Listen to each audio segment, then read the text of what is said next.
అందరికీ నమస్కారం అండి. ఇంట్లో ఉండే వస్తువులతో త్వరగా తయారు చేసుకుని నోట్లో వేసుకుంటే కరిగిపోయేలా ఉండే ఈ అరబిక్ వంటకం స్వీట్ కునాఫా తయారు చేసుకుందామండి. దీన్ని ఫేనీలతో తయారు చేసుకుంటాం. తక్కువ పదార్థాలతో అద్భుతమైన రుచితోనూ పార్టీలప్పుడు ఇలాంటి డెజర్ట్ రెసిపీ తయారు చేసి సర్వ్ చేసుకోవచ్చండి. ఇది స్టోర్ కూడా చేసుకోవచ్చు. ఫేనీలకు కావాల్సిన పదార్థాలు తయారీ విధానం చూద్దాం. ఫేనీల్లో 2 రకాలు ఉంటాయండి. ఒకటి బ్రౌను, ఒకటి వైటు. నా దగ్గర ఉన్న ఈ వైట్ కలర్ 180 గ్రామ్స్ ఫేనీల్ని తీసుకుని క్రష్ చేసుకుందాం చిన్న చిన్న ముక్కలుగా. ఇలా చిన్న ముక్కలుగా తయారైన దాన్ని పక్కన పెట్టి ఒక వెడల్పాటి పాన్ స్టవ్ మీద పెట్టుకుని దానిలో 2 స్పూన్లు నెయ్యి వేడి చేసుకుందాం.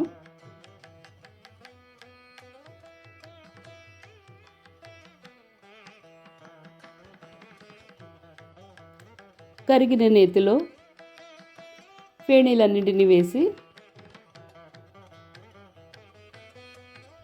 మీడియం ఫ్లేమ్ మీద 3 నిమిషాల పాటు కలుపుకుంటూనే ఫ్రై చేసుకుందాం. నేతిలో ఫేనీలన్నీ వేగేలాగా 1 నిమిషం పాటు ఫ్రై చేసుకుందాం. కొత్తగా నా ఛానల్ చూసేవాళ్ళు నేను తయారు చేసే వంటకాలు నచ్చినట్లయితే ఒక లైక్, ఒక షేర్ చేయండి. అలానే సబ్స్క్రైబ్ చేసుకుంటూ మర్చిపోకండి. ఇప్పుడు 1 నిమిషం పాటు బాగా ఫ్రై అయిన దానిలో ఒక 5 టేబుల్ స్పూన్లు పంచదార పొడి వేసి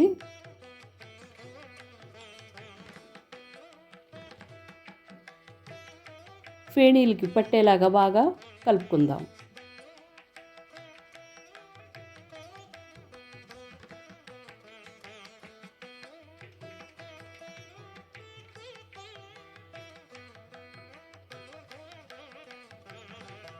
ఇలా బాగా కలిసి క్యారమెల్ కలర్లోకి మారుతున్న ఈ ఫేనీల్లోకి కావాలనుకుంటే మనం ఏదైనా ఫుడ్ కలర్ యాడ్ చేసుకోవచ్చండి. నా దగ్గర రోజ్ కలర్ ఫుడ్ కలర్ ఉంది. అది కొన్ని డ్రాప్స్ వేసి దాన్ని కూడా ఈ ఫేనీలన్నీ పట్టేలాగా బాగా కలుపుకుందాం. ఇలా కలుపుకున్న దాన్ని స్టవ్ మీద ఆఫ్ చేసి 1 స్పూను రోజ్ ఎసెన్స్ వేసుకుందామండి. రోజ్ ఎసెన్స్ లేకపోతే మీ దగ్గర యాలక పొడి కానీ వేరే వెనిలా ఎసెన్స్ ఉన్నా వేసుకోవచ్చు. ఈ రోజ్ ఎసెన్స్ అంతా ఈ ఫేనీలకు పట్టేలా కలిపి 2 భాగాలు చేసుకుని పక్కన పెట్టుకుందాం. ఇప్పుడు ఫేనీల్ని 3 లేయర్స్ కింద చేసుకుంటామండి. ఫస్ట్ లేయర్కి ఒక వెడల్పాటి కేక్ టిన్ లాంటిది ఇలా అంచులున్నది తీసుకోండి. కంచంగానే ఉన్నా పర్వాలేదు, అంచులున్నది తీసుకుని ఒక చిన్న స్పూను నెయ్యి వేసి ఈ ట్రే అంతా గ్రీస్ చేసుకుందాం.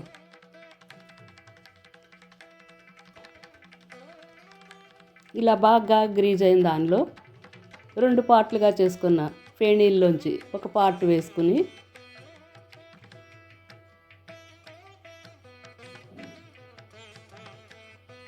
ట్రే అంతా స్ప్రెడ్ అయ్యేలాగా బాగా స్ప్రెడ్ చేసుకుందాం.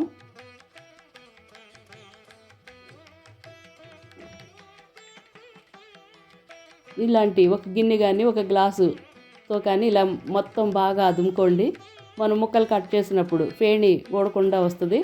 ఒక మంచి పర్ఫెక్ట్ లేయర్ తయారైపోయిందండి. ఇప్పుడు సెకండ్ లేయర్కి ఒక మందపాటి పాన్ తీసుకొని దానిలో 1 లీటరు పాలు, 5 టేబుల్ స్పూన్లు పంచదార, రిచ్ క్రీమ్నెస్ రావడానికి 3 టేబుల్ స్పూన్లు కార్న్ఫ్లవర్,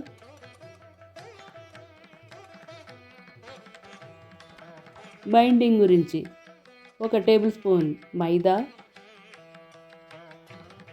వేసుకుని పంచదార, మైదా, కార్న్ఫ్లవర్ ఉండలు లేకుండా బాగా కలిసేలాగా కలుపుకుందాం.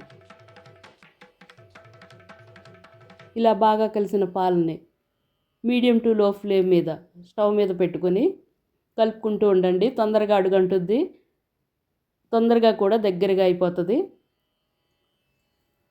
ఇలా దగ్గరగా తయారవుతున్న క్రీమ్లోని ఇంకా మంచి షైనింగ్ రావడానికి 1 టేబుల్ స్పూన్ బటర్ కానీ 1 స్పూన్ నెయ్యి కానీ వేసుకుని బాగా కలుపుకోండి.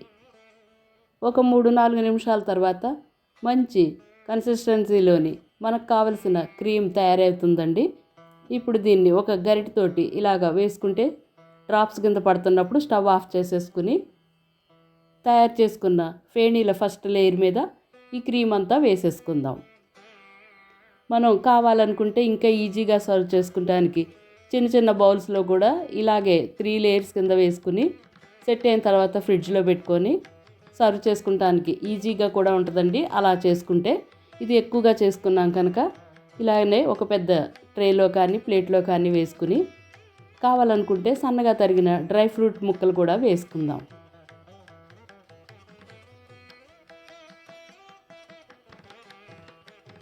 ఇలా మొత్తం తయారు చేసుకున్న డ్రై ఫ్రూట్ ముక్కలన్నీ వేసుకున్న తర్వాత మిగిలిన ఫేణీలతో పై లేయర్ రెడీ చేసేసుకుందాం.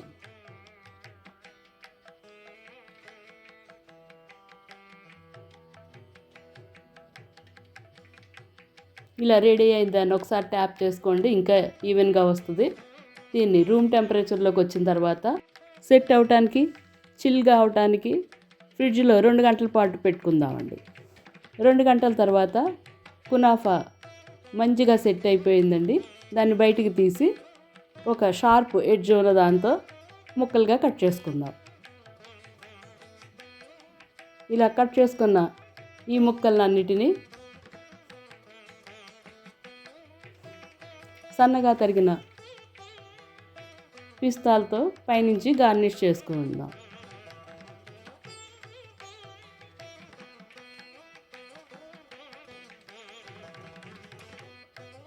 ఇక టేస్ట్ టైం అండి. పై లేయరు అడుగు లేయరు క్రంచీగా ఉన్న ఫేణీలు, మధ్యలో క్రీమీ టెక్స్చర్తో ఉన్న మంచి చీజ్ కేక్ లాంటి కునాఫా తయారైందండి. టేస్ట్ కూడా సూపర్. ఇలానే మొత్తం అన్ని ముక్కలుగా కట్ చేసి సర్వ్ చేసుకుందామండి. ఈ మంచి క్రంచీ లేయర్లతోటి క్రీమీ చీజ్ కేక్ లాంటి కునాఫా మీకు నచ్చినట్లయితే ఒక లైక్, ఒక కామెంట్, మీ ఫ్రెండ్స్ ఫ్యామిలీ మెంబర్స్కి షేర్ చేయటం మర్చిపోకండి.